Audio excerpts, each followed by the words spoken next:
You don't know the power of the dark side. As you probably guessed, today I'm reviewing the Vintage Collection Darth Vader. Luke, you can destroy the Emperor. He has foreseen this. It is your destiny.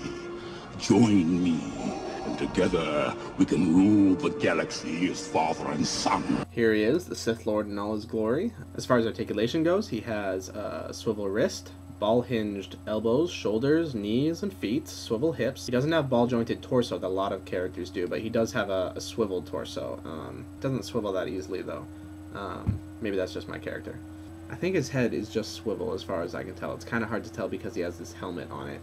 While I'm on the subject of helmet, let's look at it. This guy's helmet is really cool because it comes off just like it should in the movie. There's the top part, and as you can see, he still has the face mask on, which you can then take off, and there he looks like he does in Return of the Jedi when Luke takes his face off.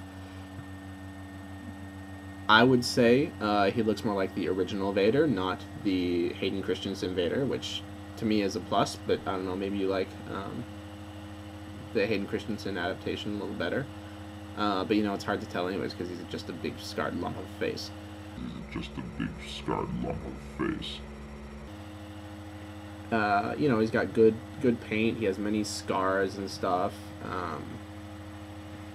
Looks pretty good, and got the little mouth breather thing. The only problem with his helmet is that it tends to fall off pretty easily. You know, even this under part of the helmet is still pretty detailed. I don't know, I'm just impressed with the helmet sculpt, the face sculpt, and the way that they all fit together. I just wish that it didn't fall off so easy. There. I mean, it's not super unstable, but it definitely does fall off more than you'd like it to. His paint is good, there's a lot of detail, the silvers are in the right spot, the little red buttons on his front are correct. He's pretty much black everywhere else, so they can't really mess up the paint job for that. The sculpt is really good. You see all the ruffles in the fabric, and you see, you know, the lines down the fabric. He looks, you know, well built and stuff like he did in the movie. I mean, he was played by a bodybuilder, for Pete's sake. And he has shiny shoes. The one thing I'm not too fond of is his cape. As you can see, it's a little translucent. It's kind of hard to tell when it's down around him, or when it's in darker light, but it's kind of see-through. It's also pretty bulky. I would have preferred a heavier duty cape that draped, you know, straight down more like in the movie.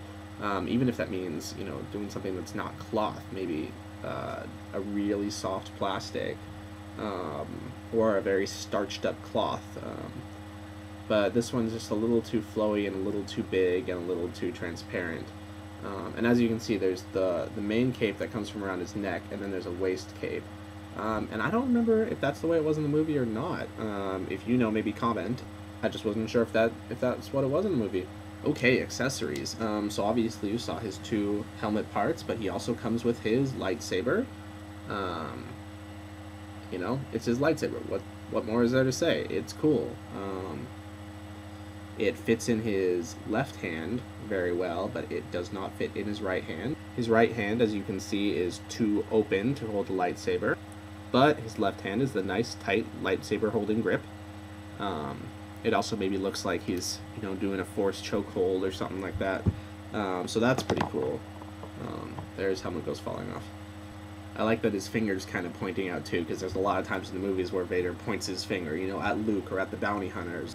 If you want to set him up in the scene, it's kind of useful to have him holding that finger out. I don't know if they were thinking about that in the design process, but I'm glad they designed it this way either way.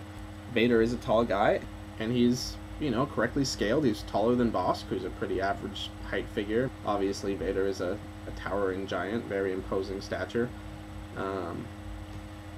which is good. Also, his little chain holding his cape on doesn't like to lay flat. It tends to stick out in front of him. Don't know if you can see that. Yep, you can. Overall, this is a nice figure, though. I mean, he looks good. He's really, you know, solid, sturdy.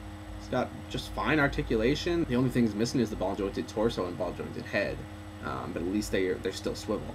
As I said, not too fond of this cape, although I know others may disagree.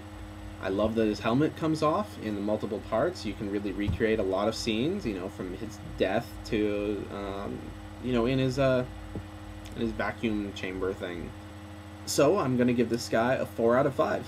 If you don't have a Vader, I recommend getting this one. And I've seen that they're well in stock in all the stores I've been to, the Targets and the Toys R Us's. All the other vintage collections may be bought, but I swear there's going to be Vaders left over. They seem to be everywhere. 4 out of 5. Good figure. Peace out. The Force is with you.